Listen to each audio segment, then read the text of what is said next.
Do you wonder if you're the best version of yourself? This is the question we seek to answer in this podcast. We reveal information that helps you recover your health and become resilient. Modern life makes us fragile. Our diet, lifestyle, and environment set us up for failure. We do not accept this. We seek optimization. We strive to become dynamic. Hey, what's going on? Dr. Chris here, and I am posting a video on YouTube as we speak on the things you want to know prior to knee replacement. So I recorded the presentation and I decided to upload it as a podcast because I put together a program, a digital program that you can buy online to follow along with when you get your knee replacement. This will include a prehab module, which I'm giving away for free, and 3 phases of rehab, days 0 to 3, the second phase, the third phase, which totals up to 12 weeks, I believe it is, all with goals, videos, and all things you should be doing in your rehab process. By the way, this is not meant to replace a physical therapist. You still have to see a physical therapist. This is just going to augment your experience and make things clear, and you'll have a better idea of what your outcomes are going to look like and what milestones you should be hitting. So without further ado, here is the presentation I put together. If you like visuals, go to YouTube. You'll find it there as well. Hi, my name is Dr. Chris Ellis. I'm a physical therapist. I've been practicing since 2013, mostly in the outpatient setting. I have treated probably in the order of thousands of knee replacements. So I feel like I have a good understanding of how these things work. So I wanted to put together a little presentation on the things you may want to know leading to knee replacement. Your nerves are having a knee replacement. This is actually a book, or a pamphlet, I should say, by an author named Adrian Lowe. He writes about pain science. I want to start off with this little quote, or that's actually the title of the pamphlet. I definitely recommend purchasing it. It's cheap purchase on Amazon. You can read it in about 10 minutes. But the point of this starting here is to say that this is a mind game, getting a knee replacement. That's all my patients tell me, that they are just up and down like a roller coaster with their mindset around the pain, their function. I'm not going to lie, it is one of the most painful rehab processes, but it's going to mess with your mind, and the way you perceive the pain can greatly augment your experience, or make it worse, I should say. So, when you first get it done, you might feel pretty good because you got a nerve block in that leg, and that nerve block will wear off. You'll have an increase in pain, and then you'll start your rehab, start moving it, because it is prone to stiffness, by the way. That's one thing everyone says: I can't sit through a meal. It gets so stiff, I have to move it. And movement is a key for a knee replacement. It starts to feel a little bit better. You start doing a little more, and then you get an increase in swelling, and therefore an increase in pain. And it's just going to kind of ping pong back and forth, and it's going to swell. And it's gonna mess with how you think about it, and you're gonna start to worry and drive yourself crazy over, what did I do to cause this? Just know that this is gonna do that regardless. You're going to have periods of swelling and pain and periods of relief, despite what you do. Sure, you can trigger a little more swelling, but it's not your fault. So keep that in mind. That is the normal part of the recovery process. Unfortunately, you're just gonna have to work through some of this pain. You have to work through that swelling. That's part of what PT's job is to do, is to kind of guide you through that process. But it's easy to get caught up on the why. Just don't worry about that part. It's a normal part of the process. Even 2 to 3 months in, you may be still dealing with that.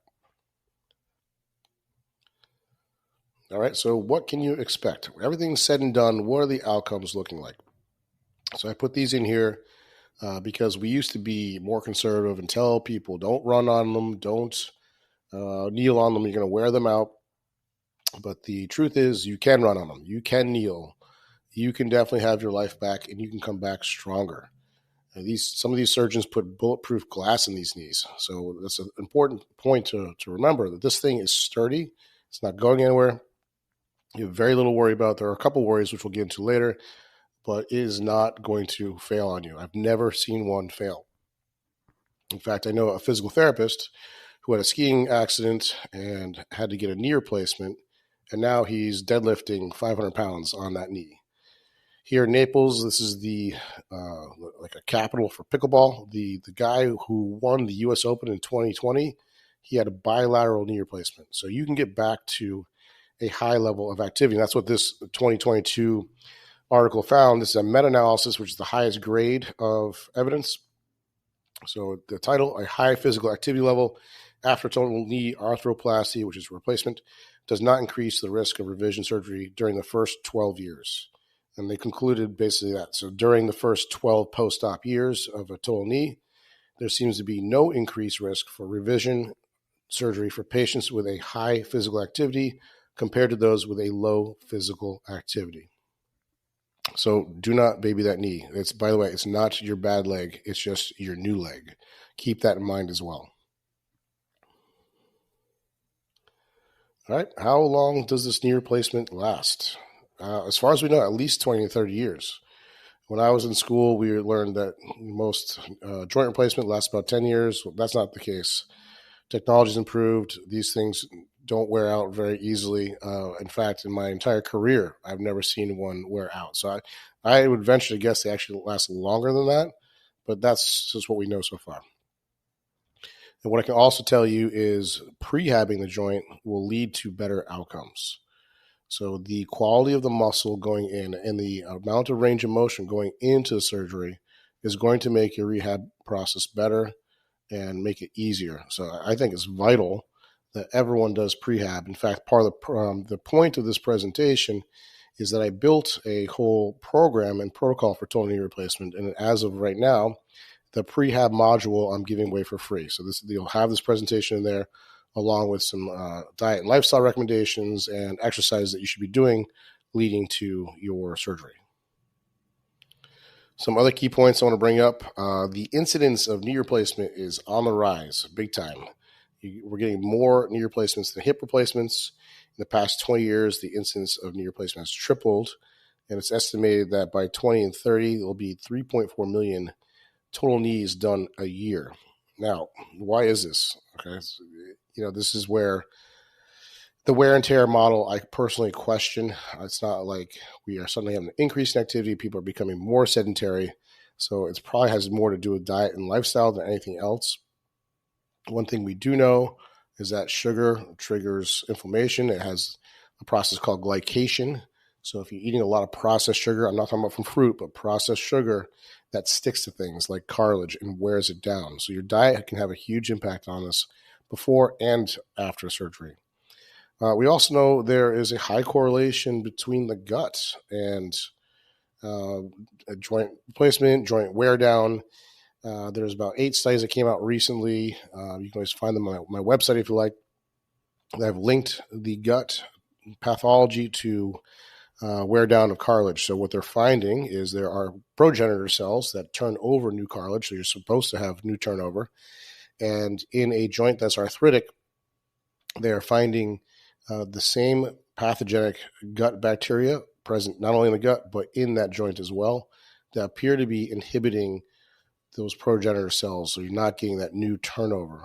So if you think you have a gut issue, definitely get with somebody and check that out because that may be a contributor. So that there's more on that to come. All right. So what do you want to worry about after you have the surgery? Well, I'd say there's like 4 typical things. Number 1 is infection, and this is in no particular order. So the very beginning, until that thing closes up, you just want to keep it clean. Definitely don't want to be in a pool or anything like that. If you do get a fever over 100 degrees, that's a sign of infection. You got to call the doc.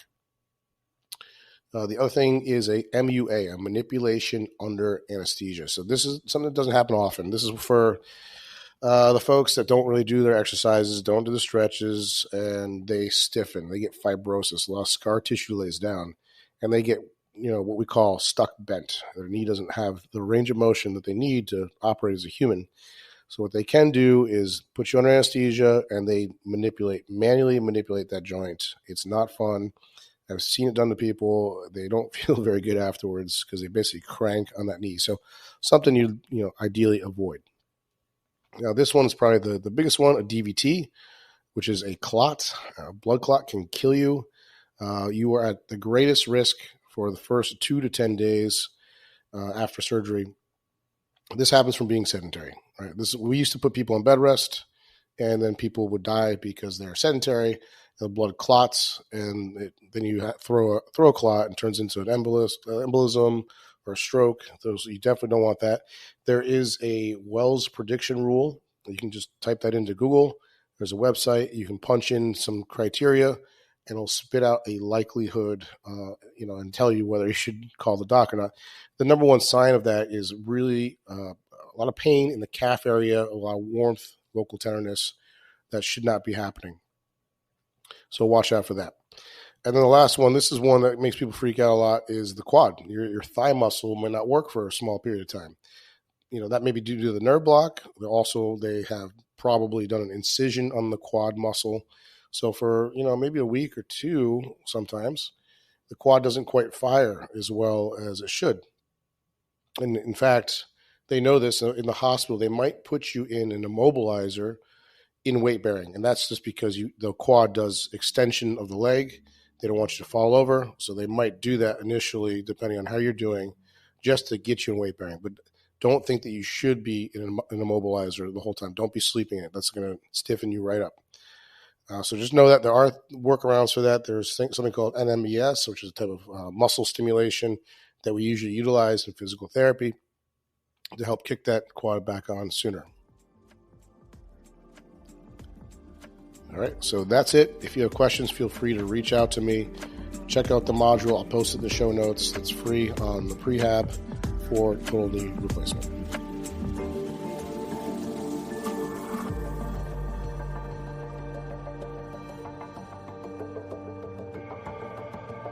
A ship in harbor is safe, but that's not what ships are meant to do. What does this mean? It means exposing yourself to difficult situations so you become resilient. If you need help building resilience, check out our flagship program called Physiologic Flexibility. This is a 3-month do-it-yourself program that teaches you how to maximize your homeostatic regulators, such as your pH, blood glucose, O2 and CO2 tolerance, and temperature. We give you specific action items through the program with the goal of becoming anti-fragile. If you want to become the inspiration for your friends and family, this is the program for you.